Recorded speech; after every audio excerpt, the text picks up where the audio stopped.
Team Fortress 2 is a game that I love a lot. I've been playing it since the day it came out, and I have the in-game badge to prove it. It's actually my most played game of all time, believe it or not. From the characters and art style to the incredibly deep and fun gameplay, explaining all the reasons why I like the game would take forever, so I just want to focus on one aspect in particular, being silly in TF2. You see, after spending an unhealthy amount of time playing a game, you may be struck with the urge to do inexplicable shit for no reason. If you've played any amount of TF2 in the past, your mind probably immediately conjures up images of a friendly heavy or something. You see, being useless for comedic effect is a time-honored tradition in TF2. If you play the game for any amount of time, you will eventually see a server devolve into both teams conga dancing together. Kind of a unique thing about TF2. You're not too likely to run into enemy players acting friendly in Counter-Strike or Fortnite or Overwatch. I mean, I'm sure it happens once in a blue moon, but it's not really a common sight. I mean, one of the first community memes dating all the way back to 2008 is the spy crab. If you crouch and look up while holding the disguise kit as spy, then walk around, it looks quite odd and it does somewhat resemble a crab. Then a year later in the Sniper vs. Spy update, Valve added a 1 in 6 chance for the disguise kit taunt to do an alternate crab animation. Plus the meme has been referenced in numerous cosmetics since then. Now friendlies are all well and good, but I'm talking about the urge to do things even more obtuse, pointless, and idiotic somehow. For instance, if you're playing as heavy and you expend all your ammo but one, then hold right click to rev your minigun and quickly tap left click. It'll look like you're firing your minigun, but no bullets are coming out. You can frighten and confuse the enemy team by mysteriously dealing no damage to them. Is there any tactical advantage or point to this technique whatsoever? Absolutely not. It is completely useless, but that's the point. Sometimes it's all about mind games. Did you know there's a very precise spot where you can stand on the saws in Sawmill? Again, is there any practical use case for this? No, but think of the psychic damage you inflict on your enemy when they roll into mid and see you just standing on one of the fucking saws. Or sometimes on CTF well, I'll grab the enemy intelligence, then bring it to mid and drop it on top of the train. Like, yeah, I could have captured your intelligence, but instead I put it outside of the map, as a flex. Obviously I love playing the game normally too, nothing like a good old regular match of TF2, but every now and then I like to amuse myself by doing some asinine bullshit, preferably by utilizing some esoteric glitch or flexing my map knowledge to get into a weird spot. Oh yeah, that's another thing I absolutely love doing in TF2, finding funny spots I can get into. Sometimes useful spots, sometimes utterly useless spots just for the hell of it. Like I love this spot on Dust Bowl, or this spot on Badlands, or this spot on Two Fort. If you want to know why this spot is possible, well, it would take too long to explain wall bugs. Watch this video by LED if you want to know more about them. Anyways, I could list funny spots I like all day, but this video is about my favorite spot. But first, let me talk about today's sponsor, 5CBD. That's right, fucking gummies, baby. Look, I'll be honest with you, normally I just take sponsorships because I want money, but this time I took it because I wanted them to send me a bunch of free edibles. And they did, and they were awesome. They sent me these quick hits gummies, which have 15 milligrams of that good shit in each one. They're fast acting and hit in 10 minutes or less. I mean, what more do you want from a gummy? They taste good, they make you feel amazing, they're terpene infused. I mean, frankly, I'm basically ripping them off by accepting their sponsorship offer because these things basically sell themselves. They're not some useless fake shit like a VPN, okay? They're fucking good-ass edibles. So, if you're 21 or older, order some with code CYBERSHELL25 to get 25% off with a 30-day money-back guarantee. They have legal delivery direct to your door, which is a huge positive in my eyes. I hate when I order shit online and they illegally deliver it to me.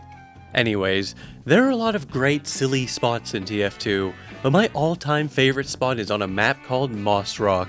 Released as part of the Jungle Inferno update back in 2017, which was the last major update we ever got for TF2. Moss Rock was one of the jungle-themed community maps added, a 2-control-point attack-defend style map. Despite being released 7.5 years ago, it's still classified in my brain as one of the newer TF2 maps, which kind of says a lot about how fucking old this game is. It was created by Freya, who's also known for making the maps Suijin and Sulfur, with additional help from a bunch of other people. Here's a fun fact, this is actually a reskin of a map called White Rock, which dates back to 2014. It was actually originally called Keikoku before a bunch of people on TF2maps.net complained about the name and it got changed to White Rock. But yeah, this is what Moss Rock was originally like before it got the Jungle reskin to be eligible for the Jungle Inferno update. And it was quite a nice reskin. I always thought Moss Rock was a very pretty map. So it's kind of weird being able to see a version that's almost exactly the same, but with the more typical arid landscape you'd see in TF2. So anyways, where on this map is my favorite spot? If you're a real Moss Rock enjoyer, you probably already guessed the spot I'm talking about the instant I brought the map up. It's a pretty well-known spot. That's right, it's this rock, behind the blue team's spawn point, way outside the bounds of the intended play area, there is this rock. Normally if you tried to get down here, you would instantly die due to these large invisible boxes called hurt triggers. However, if we toggle their visibility, you can see part of this rock pokes out above, meaning you can stand on it. I mean, it's a pretty nice rock. It's a nice quiet place to chill away from all the noise of people killing each other, but it can get lonely out here on this rock. That's where the engineer comes in. You can build a level 3 sentry and then use the Wrangler to rocket jump over here and build a teleporter exit. Now I get to sit back and relax as my hapless teammates are teleported and stranded out here with me. That's right, we do a little teletrolling. I just never get tired of seeing people's reactions to realizing where they are. Unfortunately, unless they're playing as a demo man, the only way back is by dying. This brings me to another reason why this spot always cracks me up. Funny ragdolls. For whatever reason, dying from this hurt trigger often sends your corpse flying. One of those classic never gets old type physical comedy situations. I mean, I would have already loved this spot without this bit. This is just a bonus. This is like the icing on the cake. Now let me take a moment to talk about my fit. You've probably already noticed my engineer is rocking the Walter White cosplay. That's right, before this hat was an Uncle Dane reference, it was actually a Breaking Bad reference. That's why I got it with the Fly's unusual effect, as a reference to one of my favorite episodes of the show. And look, I even got the fucking pink teddy bear. Although if it's a full moon, I'll probably be wearing the Fly engineer set instead, also as a reference to the Fly from Breaking Bad. Now, once you're set up on the rock with the teleporter, there's really only one difficult decision left to make.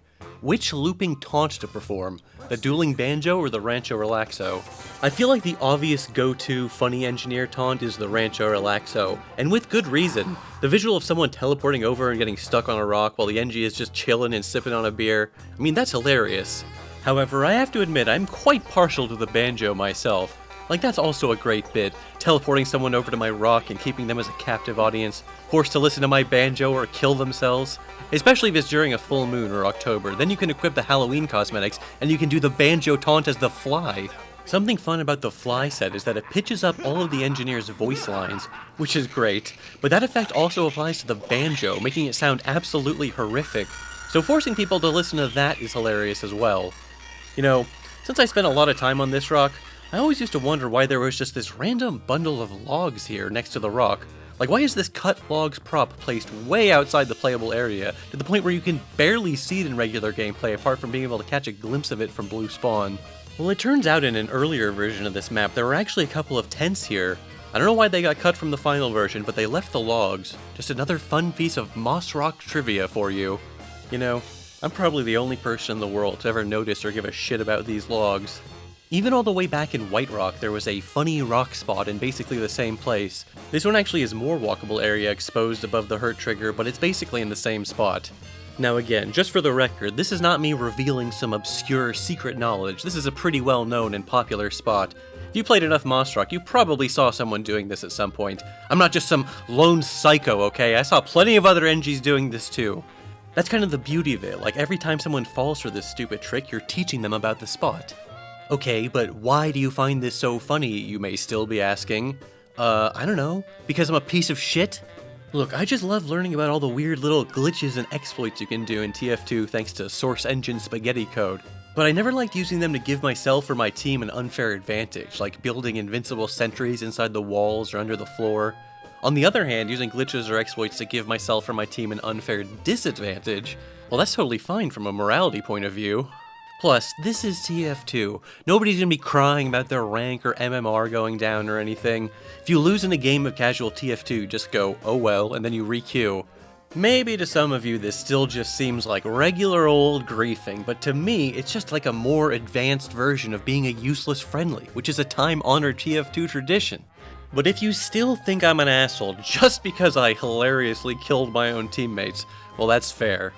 Although, technically I didn't actually kill them, I just put them in a position where they had no choice but to kill themselves. Okay, it's like totally legally different. I'm like Jigsaw. It's actually like an epic sociological experiment that I'm running. I just love watching people as they teleport in and observing their reactions. The initial confusion in looking around and trying to figure out where the hell they are, slowly putting the pieces together and realizing their predicament. Do they instantly give up and walk off, or do they make a futile effort to escape? Or will they come to embrace their new life on the rock with me? Are they the kind of person who will laugh about it in chat, or try and kick me from the game? Are enough people on my team also annoyed with me to the point where I actually get kicked? These are the kind of questions I find fascinating. Most people were usually pretty chill, or at least nonplussed by the situation. If you want to talk about teleporters that get you kicked, we should talk about that teleporter spot at the bottom of the pit in Frontier that just instantly kills you. But I never really liked using that one, to be honest. It lacks the charm and sophistication of the Moss Rock. By the way, just one final little piece of victim blaming here. Just so you know, every active teleporter entrance in TF2 shows a little arrow pointing in the direction of the exit. So technically, as far as I'm concerned, everyone who took my teleporter consented to being sent in the complete opposite direction of the control point.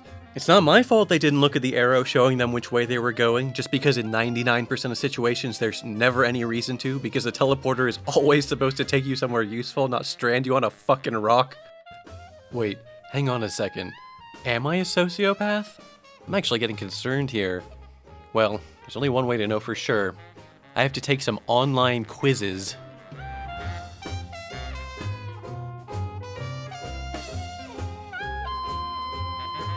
Well, fuck. There it is. I just tried to tell the test I think killing people is funny, and all of a sudden I'm a sociopath now. Well, this is ridiculous. I can't believe this is how I have to find out in the middle of a YouTube video that you're watching.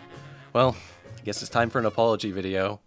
Hey guys, I just wanted to say I am deeply sorry about all the times I displayed antisocial behavior by teleporting my teammates to a rock. And although I technically didn't kill anybody, okay, I didn't do shit. However, I did just sit there as they died and their ragdolls flew through the air, laughing in both the game and real life.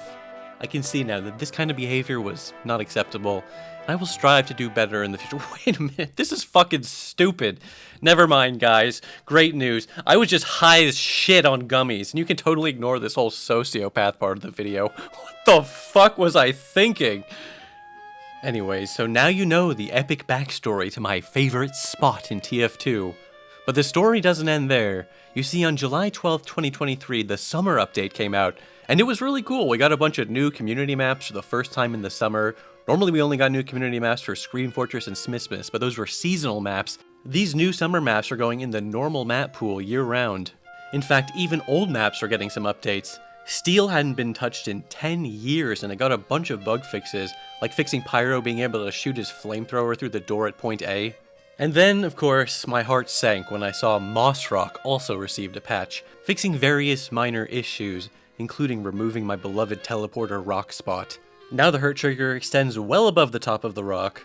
Now you might expect me to get all pissed off and cuss out the map creator saying some shit like, "Oh, it was just harmless fun, we were just goofing around!" But honestly, upon some deep reflection, this was a fair change. It was a technical issue with the map, and they were well within their rights to fix it. It's just one of those things where I was blindsided because I never even considered that it would be fixed. It had been in the game for almost 6 years at that point. Obviously, I'm sad to see it go, but rather than getting mad at someone for fixing what was objectively a broken part of their map, I'm choosing just to remember all the good times I got to have with it in the first place. And hey, what's that I see? If you take a good look at the rock in the current patch, you can actually see something very cute. They added some little broken teleporter fragments to the rock in order to memorialize the funny spot. And there's also a big skull in this tree now, presumably in honor of the many, many people who died out here. And there's also more wood now. Neat.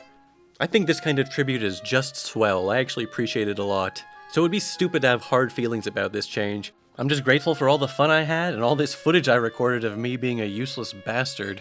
So you see, this video was not just me rambling and complaining about stuff, it was actually a poignant life lesson about appreciating the little things and accepting change, or something. This patch also fixed another cheesy spot where you could get way up on this rooftop at point B and just rain hell on the enemy team, since nobody ever looks up in this game. I can definitely understand why this spot got patched. Also, you used to be able to get under the blue spawn and kill people before the round even started. Yeah, Monster Ark had a lot of fucked up shit in it that kinda needed patching. I remember at one point when I was still a little sore about this change, I was going to defiantly end this video with like, well, you can patch out one funny teleporter spot, but determined players will always find a new one, and show off this other stupid spot, which to my knowledge was discovered by YouTube user MN. It is technically possible to build on this tiny sliver of rock over here, but it is a pain in the ass to get there, since you have to go up and around these hurt triggers, which, again, are invisible during actual gameplay, so good luck pulling this off in an actual game. It is much harder than it looks. Besides, this spot just lacks the magic the original rock had, a certain je ne sais quoi which gave it its charm. And like I said, I ultimately came around to the belief that fixing the rock was a fair change after all, so who cares? I just thought it should be known for the record that if I wanted to keep being a piece of shit and building a useless team-killing teleporter, I could. I mean, I won't, that's what the whole point of the video was about, but I could. And that makes my decision to not do it even more meaningful. Or something. I don't know. Fuck you. Video over.